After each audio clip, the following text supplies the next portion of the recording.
Je suis dans mon petit bout de jardin, c'est vraiment rikiki. C'est là que nous allons construire une terrasse en bois sur pilotis. Cette terrasse va venir en extension d'une terrasse existante en béton à 4 mètres plus haut. Avant l'arrivée du bois, premier travail, la construction des fondations pour accueillir 3 poteaux. Quand le charpentier m'a dit il faut préparer 3 semelles de béton pour les fondations pour les 3 poteaux, moi je me suis dit oh bah ça je peux le faire. Je suis pas maçon bien sûr. Du béton je dois en faire une fois ou deux. Mais préparer 3 trous et les remplir de béton, il n'y a pas de réelle difficulté, si ce n'est d'appliquer correctement les consignes, en particulier pour le dosage du béton. Je vais te montrer la préparation de ces fondations avant coulage. Alors il y a quelque chose d'un peu spécifique puisque ces semelles de béton, je vais les installer moitié sur un mur de pierre sèche qui fait d'une largeur à peu près 60 cm et une partie terre, jardin. Donc il a fallu déconstruire une partie de ce mur en pierre sèche pour ensuite reconstruire, non plus sur 60 cm, mais sur une quinzaine de centimètres une façade pour qu'une fois que la semelle de béton soit coulée, de l'extérieur, on ait un mur complet en pierre et que ça soit plus agréable à l'œil. Je te montrerai aussi la préparation d'un béton avec une petite bétonnière et puis tu verras sur l'ensemble de la vidéo, ce qui se dégage surtout, c'est le poids que peut représenter l'organisation générale d'un chantier. Honnêtement, j'avais un petit peu sous-estimé le truc. Je veux dire, 3 trous, bon. Et en fait, tu vas voir que la préparation en amont, l'organisation concrète du chantier, comment dire, la maçonnerie, c'est tout de suite un sacré bazar quand même, hein, faut le dire. Et pour que... Oh. Racine. Oups. Et tu as cru, hein? Si, tu as cru. Ah. Alors, justement, racine. Pour préparer le terrain, je vais te montrer tout de suite là la bataille qu'il a fallu mener avec un gros engin qui est venu là d'un ami agriculteur pour dégager une énorme souche qu'il y avait là juste derrière moi. Alors les racines, des racines comme ça ou des petites racines. En fait...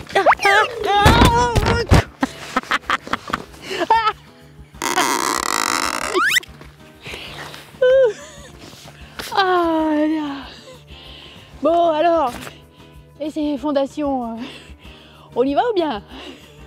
Allez.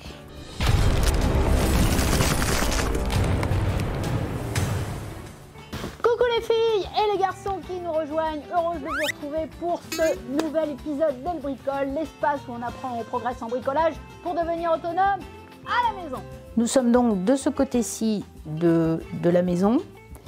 Je remets ici le dessin présenté sur l'épisode 1, le projet, voilà pour que tu vois un peu le truc. Donc c'est sur cette bande de terrain que je vais devoir construire les 3 fondations.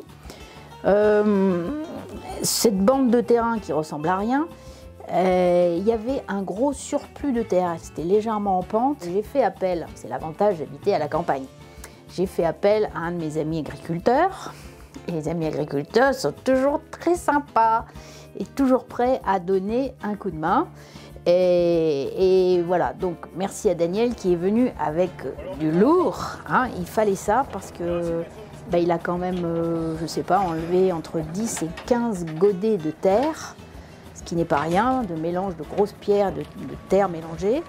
Et puis surtout, il a bataillé, et tu vas voir que c'était assez impressionnant, pour enlever donc cette fameuse souche résistante à un endroit du jardin.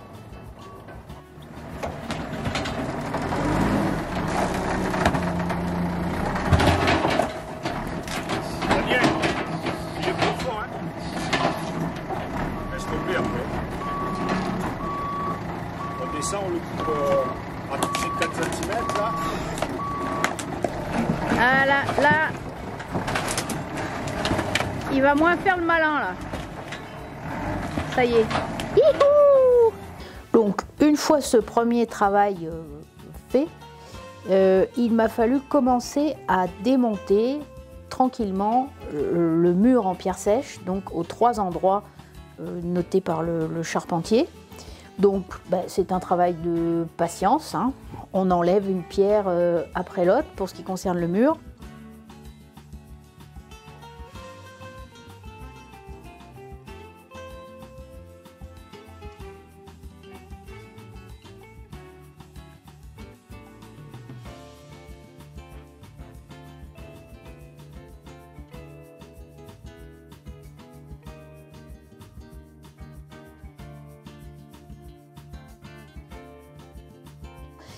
Et puis un peu plus sportif malgré tout, il a fallu côté jardin creuser, enlever de la terre, par endroits plutôt souple, par endroits mélangés à des cailloux, un peu de mortier. Je ne sais pas ce qui s'est passé avant sur ce chantier. Bon, il a fallu transpirer un peu.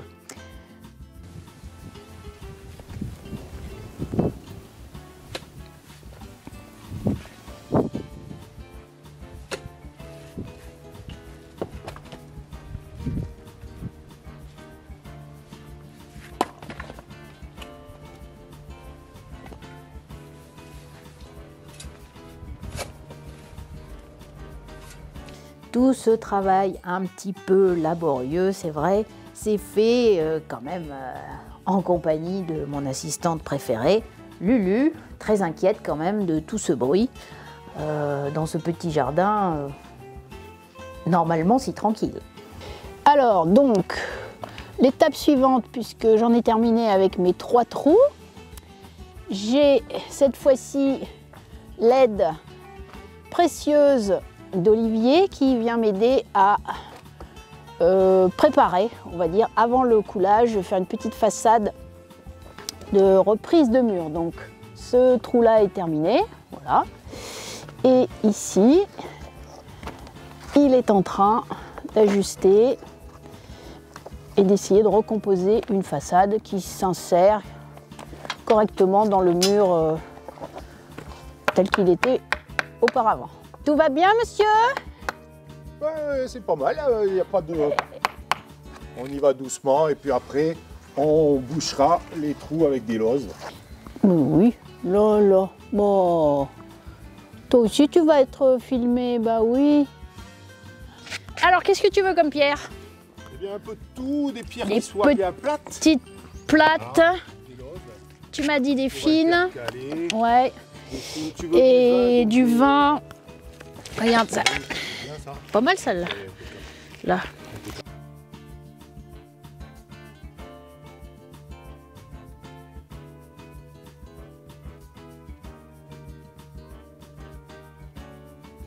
Bien, alors on part d'un tas de sable là le plus près possible avec un peu d'huile de coude pour remplir des seaux, une petite charrette pour se faciliter le travail parce qu'il y a une petite pente ici. Alors regarde bien, une installation qui nous a pris du temps mais qui nous permet de travailler avec de bonnes postures et de gagner du temps une fois que les choses sont lancées. Un petit tabouret pour mettre le sac de ciment à hauteur pour pouvoir le découper. Et ici sur la bétonnière, regarde bien, de façon à ce que on puisse travailler sans se faire mal au dos. On a installé et trouvé, à force de chercher, mille idées, une brouette avec, comment s'appelle déjà cette chose, Olivier? Une tub en anglais qu'on a trouvé dans son jardin qui servait pour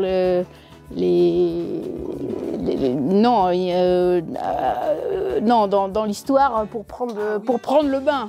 Voilà, la version, donc c'est assez léger. Donc on a mis ça juste pour réceptionner ici le béton qui coule après, regarde bien, par ce petit entonnoir qui tombe directement dans les seaux.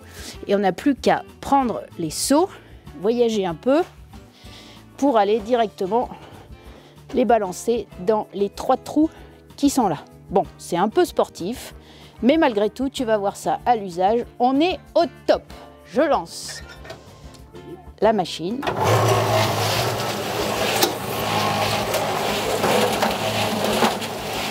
Stop, stop. Pour la préparation d'un trou, ici on est à peu près les 3 sur un même volume. J'ai 80-90 sur 60 et entre 30 et 40 de profondeur. On a donc refait le mur en façade et bourré avec du papier journal pour éviter qu'il y ait des dégoulinures de l'autre côté, malgré la planche de coffrage. Voilà, un bout de ferraille là, un petit tapis de gros cailloux concassés. Et puis c'est parti, on va pouvoir balancer la pâtée.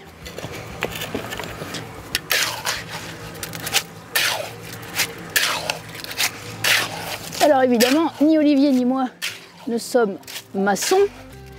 On a donc pris les conseils d'un voisin qui lui est maçon, qui nous a un peu donné la marche à suivre. Donc là, l'important, c'est de mettre un peu du ciment dans tous les interstices, de manière à ce que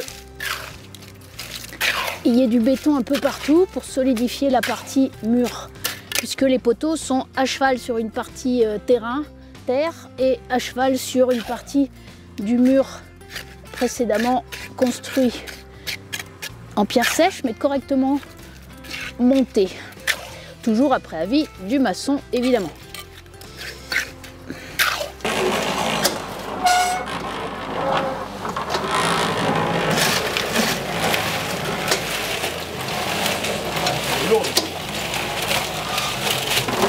Bon, il n'est pas liquide, hein? Hein? Alors. Ah non, pas liquide du tout ça. Ah ouais, mais de l'eau. Ouais. Mais attends. Envoie un petit peu là.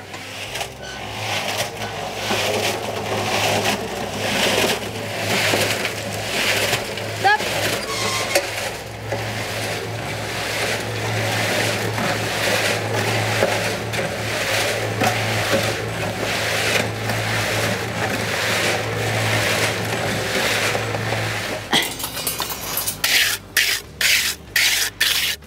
Alors, à peu près à moitié trou, on va remettre, il nous en reste un petit peu de ferraille.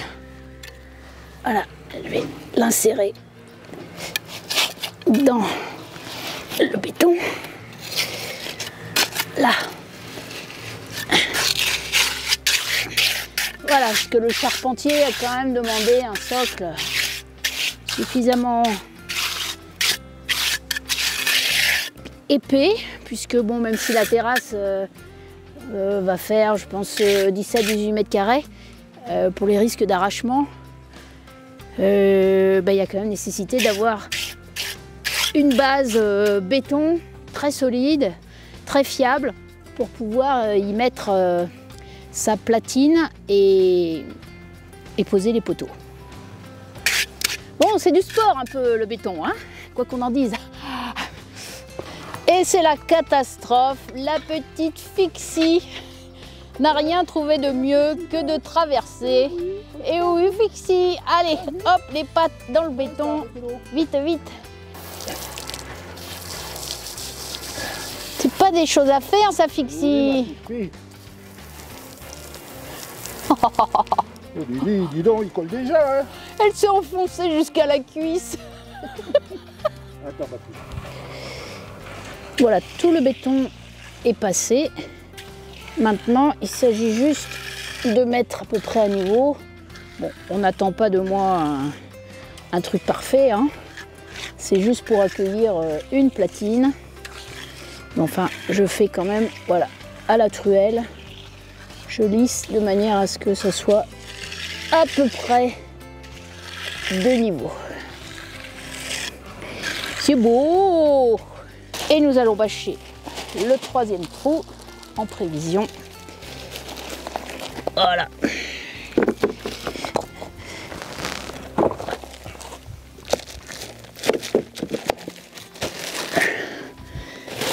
Parce qu'un béton frais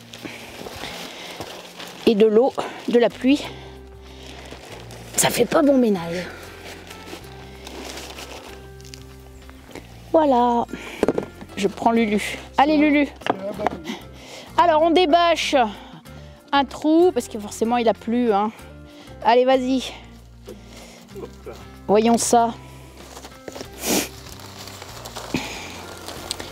Qu'est-ce que ça donne?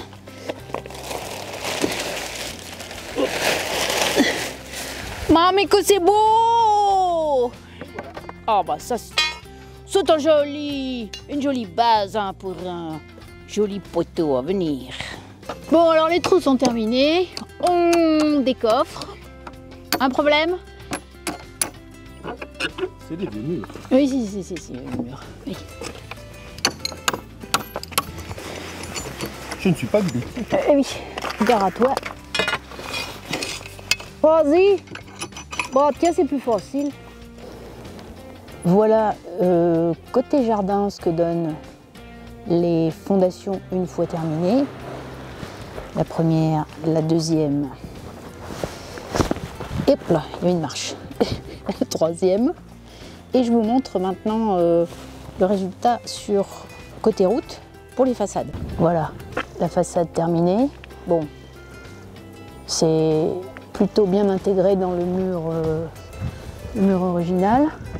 Et voilà la deuxième.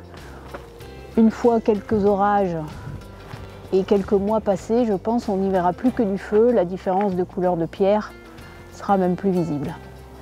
Voilà, voilà, c'est beau, non? Bien, alors s'il y a quelque chose à retenir sur cet épisode, tu vois que techniquement faire du béton, si tu respectes bien les dosages, c'est pas si compliqué, c'est vraiment accessible à tout le monde. Encore faut-il avoir l'outillage adéquat.